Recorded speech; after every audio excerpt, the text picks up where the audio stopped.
Hello viewers, here's a look at some of the stuff I got from the air conditioner meet this year in August 2023. First off, a big shout out to Russ for hosting the event. He did a phenomenal job. Great food. He made some fresh fries and wings. Those were fantastic. There's tons of neat equipment there. A lot of nice collectors were there. Got to meet a bunch of people that have watched my videos for years. That was fun. It's just a great time. Definitely one of the highlights of my summer. And I came away from the event with a completed collection of childhood air conditioners. These were the last two models that I was looking for, and I've been looking for them for years and have not been able to find them. And then he pulled through both of them, which is just unbelievable. So first off, the bottom unit, which is it's a WCI. Actually, both of these are WCI machines. The bottom unit is I believe the branding was Wesco. It's a 24,000 BTU. The data sheet is all screwed up, so it's going to take some time to try to figure out what it says. But I've talked about this house on video on a number of occasions. I want to say it was 2003, my parents bought the first house that we lived in, and we lived in that house from 2003 to around 2008.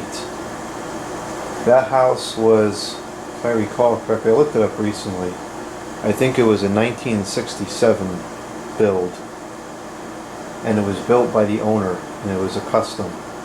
It was a really neat house. The living room was phenomenal. It's just like my living room. It really had a wow factor to it. It was a vaulted ceiling room with a huge window, and there was a fireplace, a beautiful stone fireplace, floor to ceiling. And right next to the fireplace, on the top right of the wall, was this air conditioner.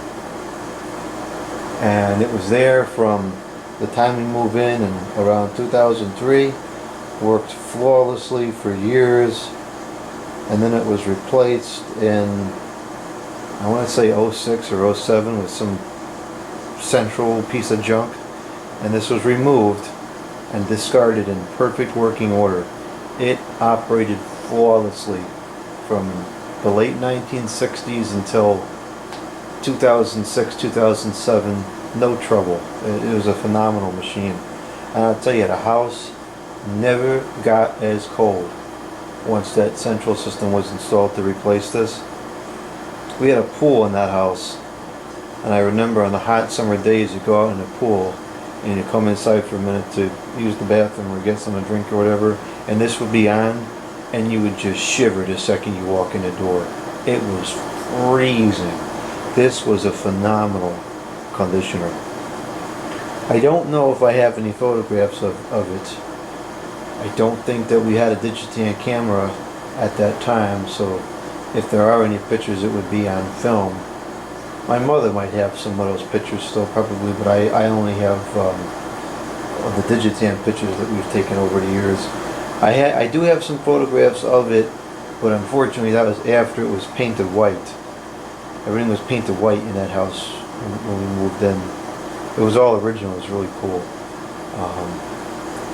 But anyway, so this unit was one of the conditioners I grew up with, and I really wanted one for my house here. And I had been looking and looking, and I was talking to Russ. I says, "There's one unit that I would like pay hundreds of dollars for. I'm really trying to find one." And I described it to him. He knew what it was. And a couple weeks ago, he sent me a photograph of one. It was 18,000 BTU, and I said, "That's it. That's exactly what it looked like." And he said, "It's yours. You can have it." The only problem with it was that the capacity wasn't high enough to be the same model, because it only had the 20 amp plug. And I distinctly remember the 30 amp plug, because if you understand electricity, when you see one of these plugs, it's like, wow, that is a powerful appliance. So he had the 18. I says, perfect. You know, I'll hang it up. You know, put it through the wall. It'll look the same from the inside, the outside. It would be awesome. And then he called me up a couple of days before the meet. He says, I got a surprise for you. I think you're really gonna like it. I said, oh boy, I don't like surprises, right? But so I get there and he pulls this out. I says, no way, that is the machine.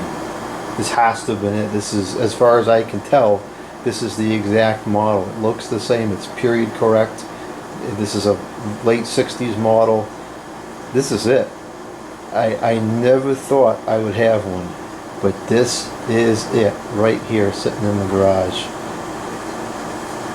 I'm astounded that he was able to produce this thing. I can't believe it. So this one, I have two covers for it. This particular one was not Westinghouse or Westinghouse or whatever the heck the brand was. I don't even remember. It was a Westinghouse, one of those two, Westinghouse or White Westinghouse. This one is branded Wesco, and this is the grill that it would have had, but it's the same thing. It's made by WCI. It's the exact same internals, just sold to different brands. That's the Westinghouse cover, so it looks the same now.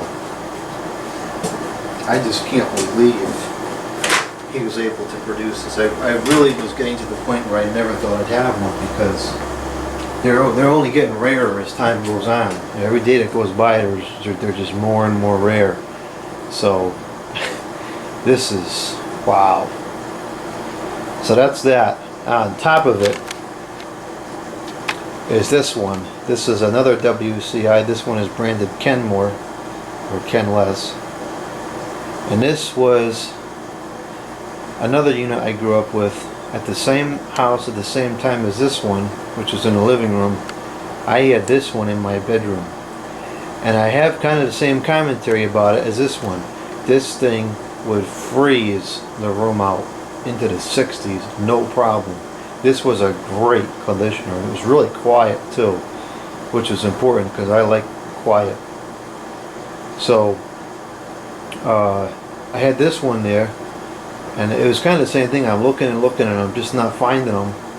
And all of a sudden he finds one and says, here, you can have it. So unbelievable. He completed my childhood air conditioner collection in one day.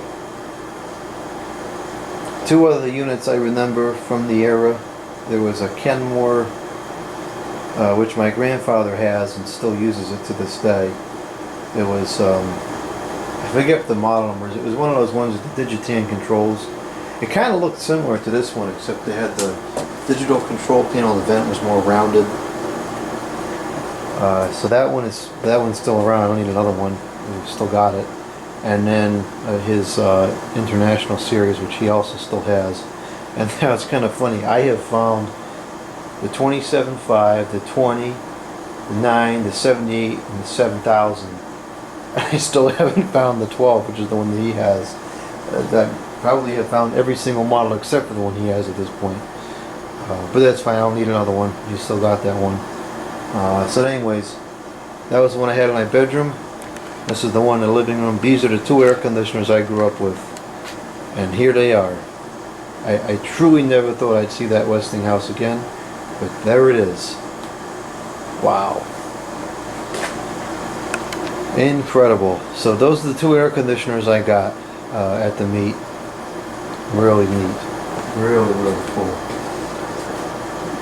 He also gave me this cover, which is compatible with the Carrier 27.5 in the living room. This is the General Electric branded version. It's the same thing, but sold under the GE name, which is kind of interesting to see GE taking something else, HVAC, and putting it under their own name, because they made their own stuff at least for a while. I'm not sure at what point they cut off, but so this is cool because this one, this will look much better in the room because it's a wood room. This will fit right in. Of course, I like having a silver one on there too for the nostalgia of that's the one that looks identical to the one my grandfather has. So that's cool. We got that. And then I also got this grill, which is for the Friedrich Questar unit that I found earlier this year. I think it was, I asked Van if he had one. He said he did, but it was Christian that gave it to me, so I don't know whose it was. Whoever it was, thanks for the grill. This was produced by either Christian or Van or both, or I don't know, whatever happened. But this is for that Questar. It's pretty yellow, but I mean, what is he from that era at this point? This WCI thing, this is all yellow too. It's just what happens. And that's all the grills.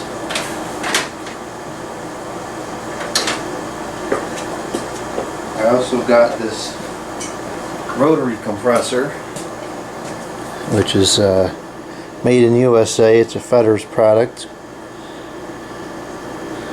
It was going to be thrown out. There's really nothing wrong with it. I could put it in something maybe. There seems to be a hatred for these rotary compressors that goes around, and I just don't quite understand it. I can understand a preference toward reciprocating because it's, you know, more reliable, sounds better, it runs cooler, etc. I mean, it's intrinsically better, right? But I don't understand the hatred of those to the point where we got to start tearing units apart and replacing rotaries with reciprocating. That I just don't understand. Interesting experiment, I guess, but I don't quite understand that extremity. So anyways, there's that rotary compressor, which kind of just a joke, you know, more of a souvenir memorabilia from the trip. So that's everything from Russ. It's been sitting there for days. I still can't believe it. This Vian is it's a Galaxy 16. This is Russ's, and I'm going to repair this for him. I believe he said this was his grandmother's. The thermal fuse is open, and the rotor is locked tight, which is kind of weird. These don't usually lock up. It is, I mean, it is totally bound up. I can't even get it to move, so we're going to have to take this apart and see if we can figure out why it's so bound up, and then see if we can get that going again. If not, I have one that's identical. I'll give it to him. It's the least I can do for these air conditioners, because those do still exist. Not often. They're getting rare, but those do exist. I can find another one probably at some point. So that's it. Well, videos on fixing that to come. Now let's take a look at a ceiling fan. This is a ceiling fan that Kevin gave me. It's very heavy.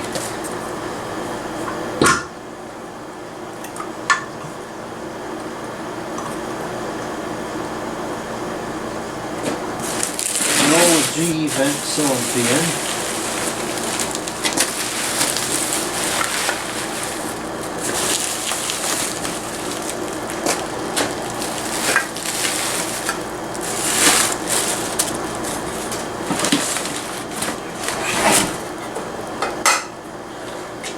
It's got to be a cast motor. It is exceptionally heavy. Oh yeah, that's definitely a cast motor. This is, we have a brand down here. I don't see one. Well, I'm not sure what the brand is, but yeah, it's just a basic GE vent fan. It's not in the greatest of condition anymore. Finish is pretty fat. Actually, it looks like there might be a coated paint or something on there. But I need a good ceiling fan for the laundry area. And something like this, which is mechanically sound but not in the best cosmetic condition, is a perfect application. So this this will go down in the laundry room eventually, and come with a light, which has standard tulip shades, and blades. I got a picture of it fully assembled. The blades, I believe, are cane blades. Nicely packed. It's nice to get stuff from another collector because it's all in good, good shape, taken care of, packed correctly. Nice cane blades.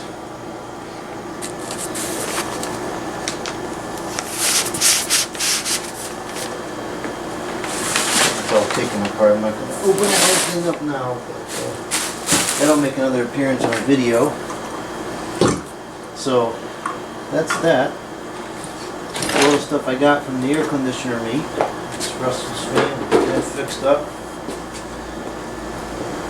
This air conditioner will have to be a project for next year because I don't have any way to run it right now in the location. I want to put it in a computer room through the wall. I don't have enough breakers in my box to run another 220 line. So we can fire it up here in the garage and check it out, which we'll do. But I can't install it until I get new electrical, so it's going to be a while. This I'm going to try to get cleaned up and used this year. We're already at the end of August, so air conditioner season is definitely coming to a close, although ironically today it was kind of warm. We've been running the conditioner today. So that's that for the air conditioner stuff, air conditioner meat equipment. We've got a number of videos to come with that stuff. Definitely going to go again next year. It's a great time. I wish I could have spent more time there, but I had to make the trip up there and back in one day because I had other stuff going on. So next year when I find out what it is, I'll try to clear out my schedule so I can be there for longer.